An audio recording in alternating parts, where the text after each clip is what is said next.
Here with Justin Woody from Twine Security, and he's taking Mr. NHI's human identity on the hot seat. I'm a little worried.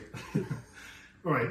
Are orgs taking NHI risks seriously enough? Yes, absolutely. It's a big problem. Great. Is IAM for AI more important than AI for IAM? I am 100% with the second one. It's AI for IAM. That's absolutely what we need to be building, for sure. Okay. Does agentic AI security equal NHI security? Absolutely not. Okay. Do you think regulators are moving fast enough for AI agents? I think so. Like, we don't want to stymie growth. A lot of times regulators, as soon as regulators get involved, things just slow down, and we need to have full gas. Excellent. Are you a fan of vibe coding? Love vibe coding. I use Cloud Code all day to do everything. Amazing. Do you think CISOs are ready for the fleet of autonomous agents that are coming? I don't think anyone's ready for the fleet of autonomous agents coming because it's going to be transformational. Right.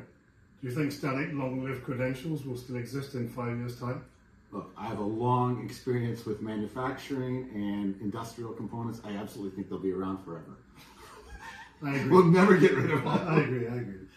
Okay. Do you think orgs are putting time to market ahead of security controls for agents?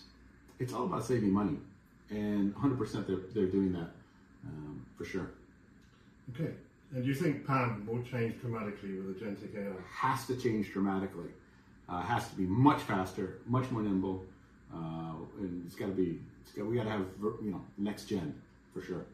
And do you think the AI agentic digital workforce will lead to mass unemployment? Look, we are building for augmentation of the teams, and I think that there's going to be more than enough work for our current workforce, and cyber is only going to get bigger. Okay, thanks, Justin. How's that for dodging that question? That's a good answer. Okay, thanks, Justin, for Great. taking the hot seat. Thanks, guys.